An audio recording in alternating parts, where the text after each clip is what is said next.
to start talking, so. All right.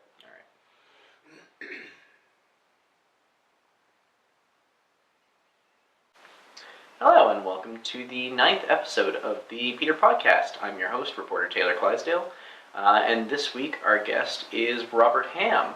Rob, why don't you tell me a little bit about yourself and why you're on the episode today? My name is Robert Hamm. I'm 35 years old. I've been on the methadone program and off of the program for several years.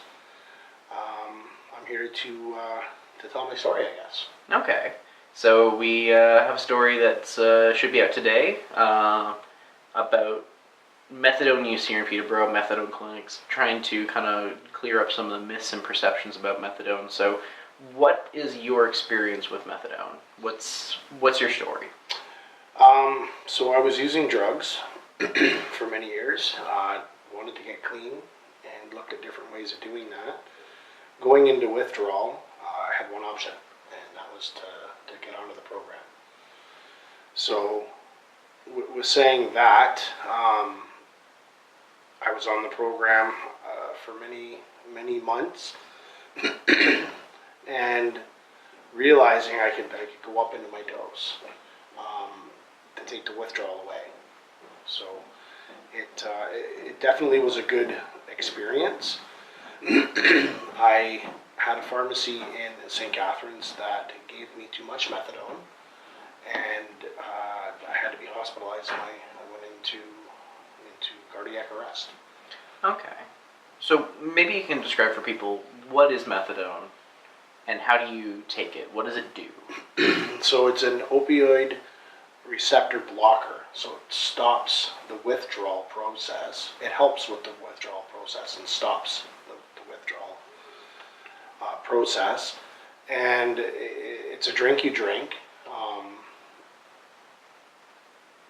That being said, there's pros and cons to it as well. Mm-hmm. Now there is another substance kind of like it called Suboxone. Mm-hmm. Do you have any experience with Suboxone? No, I never did get a chance to go on Suboxone. Suboxone is, from my research, what Suboxone is it's a methadone-like drug that's similar to methadone. It's meant to kind of block the withdrawal symptoms and stop the cravings for opioids. It kind of differs in some ways. Mm-hmm. You don't need a license to prescribe it like you do with methadone. You just need some special training. Oh, wow. And what else? Apparently it's just more accessible and easier to prescribe to people. So the one gentleman that I interviewed for my methadone story, he actually didn't take methadone, he used Suboxone. So apparently it's growing in popularity. The upside to that is that I've heard it's a lot better than methadone. Okay. It's less addicting. The downside is you have to be in withdrawal for at least 3 days. Yes. That, as a recovering addict from myself, 3 days is an entire lifetime feeling.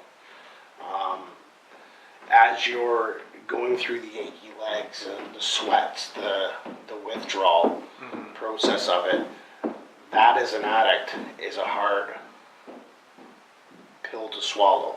Mm-hmm. A quick, easy way of dealing with that is, yes, on methadone. If you have the willpower to go through that 3-day withdrawal, then Suboxone, I heard, would be a better solution. Okay.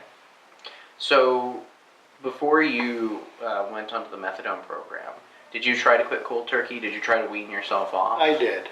There was many times where I was using pills and heroin that you get a little bit and you say, this is going to last me. I'm going to really hold on and make it last. But the addict in me, it didn't last. It was just a revolving circle. And that's where methadone did help me. What were the impacts of your drug problem? Family, friends, incarcerated. And the one that made me change my life was being incarcerated and knowing where my daughter was. My firstborn child was placed into foster care. That was my eye-opener. That was, as professionals like to say, is your rock bottom.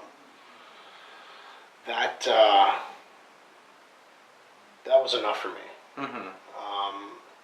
I did work the program properly, and I was able to successfully get off of the program. And I'm 3 years now sober. So you did work the program improperly at one point? Absolutely. How did you do that? Well, there's different ways. There would be leaving a sample, let's say on a Friday, and then Saturday, Sunday, you were able to, Friday, Saturday, Sunday, I was able to use drugs. And because I went in on a Friday again to leave my sample once a week, I was able to leave my sample and it was clean. Okay. So that's the sample to prove that you were clean of opiates so that you could get your Yes. methadone. My carries. Okay. Now, could you explain what a carry is? So a carry is when you're stable and clean for approximately a month. You're able to not go into the pharmacy. You have to build yourself up. So it would take 6 months to get 6 carries. What a carry is that you're able to go to the pharmacy on day 7, leave your sample, pick up your carries, and take your methadone home. Okay. So you don't immediately start with being able to take your methadone with you. Not at all. It has to be administered at the clinic, and as you develop on the program, you have the ability to take more methadone home with you and administer it yourself. Mm-hmm. Okay. Is there a way of abusing that? Absolutely. You're able to, like I said, once you're up to that stable point, you're able to leave 1 sample a week. Where if you're doing 2 samples a week, you're not able to beat that system. Mm-hmm. Where I've done that and where I am today, I'm able to speak on that a little bit. There are people that do abuse it quite a bit, but then there's legitimate people as well that need it and take it properly. I don't know how good of a picture you have of the people who are using the program to get better versus the ones that are abusing the program. But how many people do you think are genuinely trying with the program and following all the rules versus the people who are taking advantage of it? I'm not a professional. I don't know those. My opinion, and of course it's just my opinion, there is a higher percentage of people abusing methadone than people not abusing the system. Methadone was designed to help people get off of the opiates. The program does work if you work the program properly and you want to have a change within, because that's where it starts. It's within. Okay, it's kind of, you need to help yourself before That is the old saying. anyone else can help you. Absolutely, that is the saying that has stuck with me. Mm-hmm. My experience is, you need to help yourself before you can help other people or get help. Now, obviously, I mean, the program seems to have worked for you, so it doesn't seem like you're the type of person that wants it to go away. Mm-hmm. But if you had to change some things about it, would you, and what would you change? Well, first, I think it'd be mandatory to have 2 samples a week, because it's a thing that people can abuse very easily, and it's abused every day. It almost becomes a social hub for some people to interact with other people.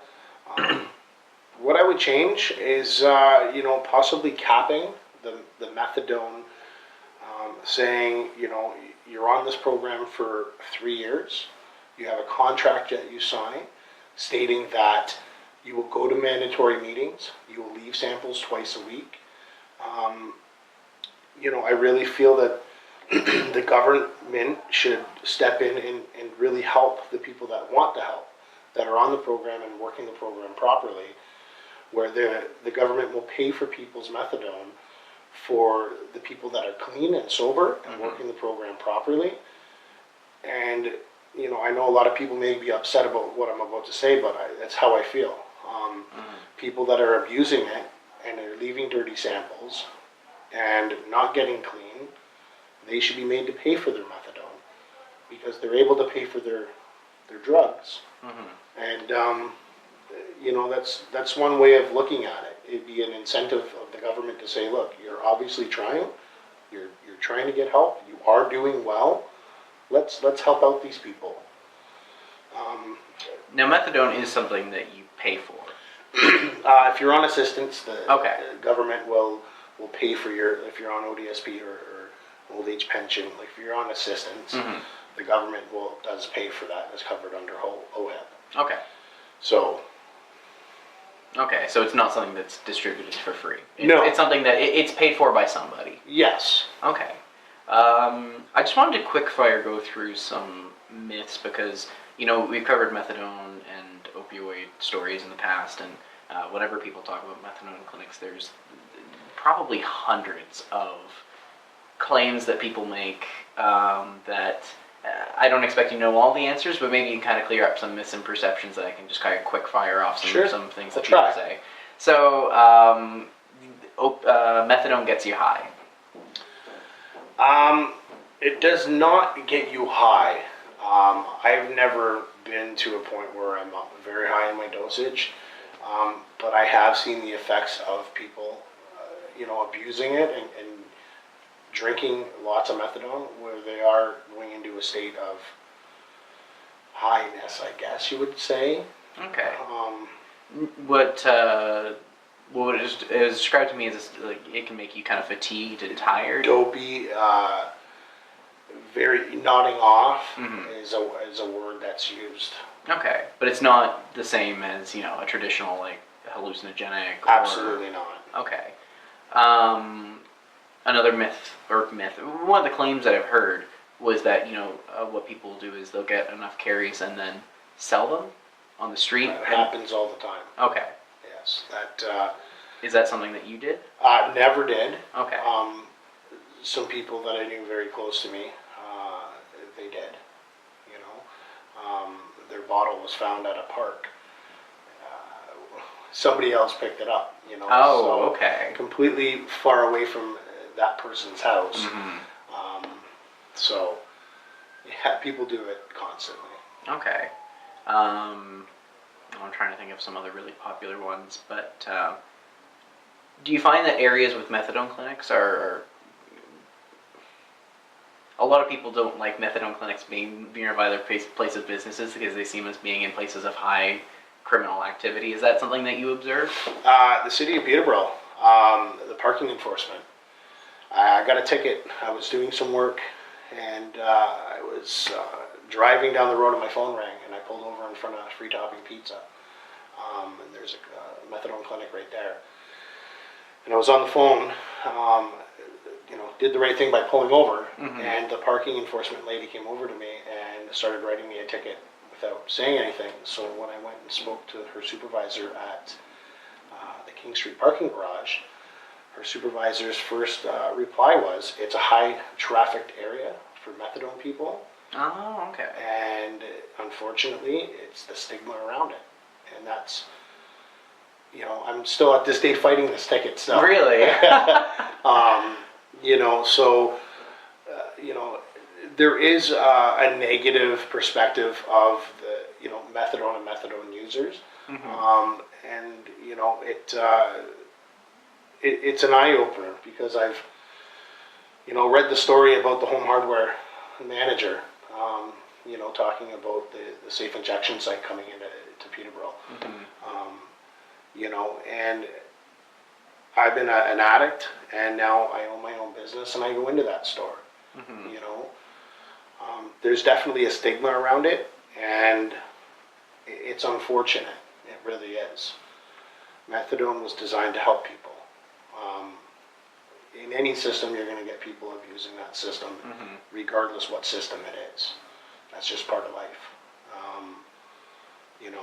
But it's an important program. It's helped people, many people. It's saved many people's lives.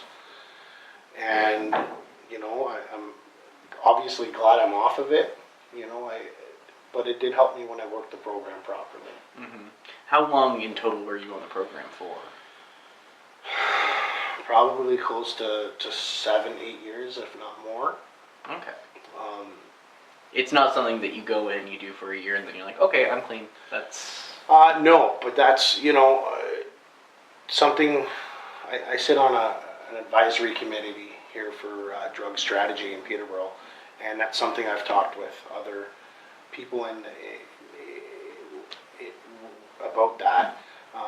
It should be something where you're on, but capped, maybe 3-year span, where you're made to go to meetings, and in that 3-year span, you're made to work the program properly to where you're going to get off. Mm-hmm. Because there, many times I've asked the doctor to lower my methadone, and it was, they talked me out of it.